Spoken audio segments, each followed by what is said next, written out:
My name is Jennifer Mbuka and I manage the Human Heredity and Health in Africa program at the African Academy of Sciences. This short video is about the H3A Africa pre-award assessment. You have been asked to complete a survey to self-assess your compliance to a new international standard called Good Financial Grant Practice, or GFGP. You may well be asking yourself, what is GFGP and why have I been asked to complete an assessment of my organization compliance to this standard? In this short video, which takes about 15 minutes, you will hear about the GFGP story and why and how it has been developed, why H3 Africa program would like you to complete the self-assessment, and what happens after that. In continental Africa, there are large numbers of grantees, many of whom receive awards from many grantors. Each grantor has their own way of doing pre-award assessments, which leads to multiple spirals of activity, as shown here from A to E. From the grantee's perspective, this is repetitive, fragmented, onerous, and inefficient. The reason grantors undertake their pre-award assessment is to reduce the risk of the elephant in the corner of the room from appearing, which is, of course, fraud. In addition, grantors invest up to $150 billion in Africa, yet there is no proper procedures for monitoring how these funds are used. Starting a few years ago, it was decided that it was about time the grantor community got itself better organized and did something about rectifying this situation. To better understand what was required, we undertook a wide-ranging review of stakeholders' needs through workshops, online activities, paper surveys, and in some cases, one-on-one interviews. We had workshops in East and West Africa, which were attended by over 50 senior financial representatives from organizations in 22 African countries. The question we posed to them was, if you were asked to write a new standard for what represented good financial grant practice, what should it contain? Our technical working group of grantors included the Wellcome Trust, MRC, Bill and Melinda Gates Foundation, USAID, UKAID, DFID, and many others shown on this slide. In addition, we had other members of the working group, such as the British Standards Institute, the African Organization for Standardization also, Mango and Inside NGO, Chartered Institute for Management Accounting, and PwC Kenya. It is important to appreciate that the GFGP initiative has been endorsed by NEPAD as a key enabling technology to improve the efficiency of funding in Africa. The output from all these consultations indicated that there's a need for a system with the following features: a standardized and consistent procedure, a system that allows single system use, one that is easy to access and that sharing of data and resources is possible, one that allows for collaboration and knowledge sharing with peers, one that allows for improvement of speed and efficiency of this whole process, positive experience of using the system, one that allows for feedback and advice throughout the process, one that can be used in areas of poor connectivity, one that allows for ongoing reviews to ensure that it's a continuous process of improvement, and one that creates a global community that enables the sharing of best practices. So then how do we start transforming the situation? The core of the Global Grant Finance Community, or GGFC, will be the new standard for GFGP. There will be a portal-based system for grantees to self-assess their compliance to the requirements of the standard. To make life easier for grantees, the portal will have a repository of best practice procedures and policies that can be downloaded and customized by the organization, then uploaded. External auditors will undertake grantee site visits to assess the accuracy of the organization's responses. We would like to build an online personalized GFGP training model in the future when funds permit. At the moment, all the materials will be in English, French, Spanish, and Portuguese. The new GFGP standard will cover 4 main practice areas: financial management, procurement, governance, and human resources. The draft was submitted to ARSO in May 17th and should be adopted and published on a Pan-African basis in June 2018. It was obvious that one such standard was not going to be suitable for all organizations because, as we know, awards can be complex or simple, or can vary from very large to small. Furthermore, grantee organizations may operate within a country or across international boundaries. In addition, grantee organizations could be large and complex and range to small community society organizations. As a result of this, the standard is structured into 4 tiers of bronze, silver, gold, and platinum.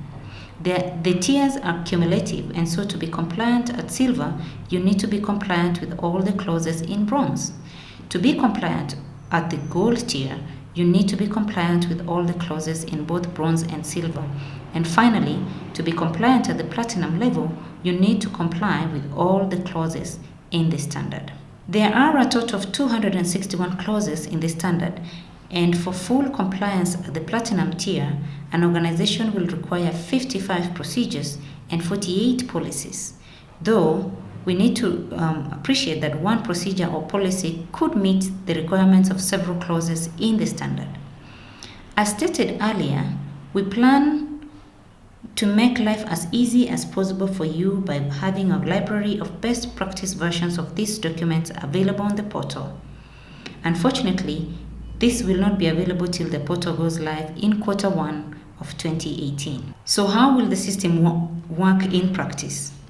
So through the GGFC portal, the grantor, in this case it's the H3 Africa team at the African Academy, will ask you as a grantee to undertake a self-assessment to the silver tier of requirements. The African Academy of Sciences may have some additional assurance questions which are outside the scope of the GFGP standard, and we will ask you this separately. But for now, it will be via email. When the system is live, using the portal, you will respond to the questions and, where requested, upload a copy of the relevant policy or procedure. If there are supplementary questions from the grantor, then this can be uploaded as well. In this piloting phase, these processes will need to occur via the Excel spreadsheet and email. One major benefit of the GGFC portal will be that if another grantor is considering making an award to your organization, they can see your assessment responses in the database. So you will not need to do it over and over again. I'm sure a few of you are asking the question, what if you fail? As a pre-award assessment, there is no pass or fail.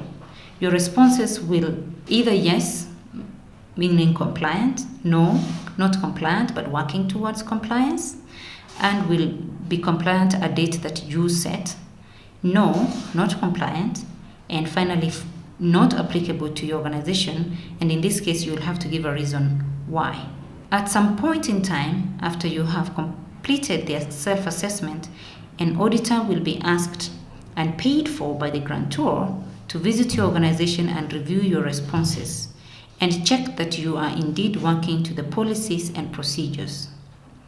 If appropriate, the auditor will then certify your organization as working to compliance to the tier you have selected. Please note that compliance assessments are different from pre-award assessments.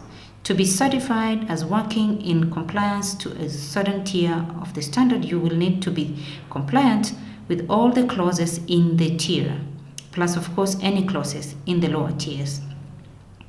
On the other hand, a pre-award assessment is a snapshot of your organization's current capabilities, and your responses will help provide a roadmap of areas for future development to achieve compliance. The portal is currently in development, and the beta phase will be available for testing in Q1 of 2018. The plan is to have the full and final version of the portal go live in the second quarter of 2018.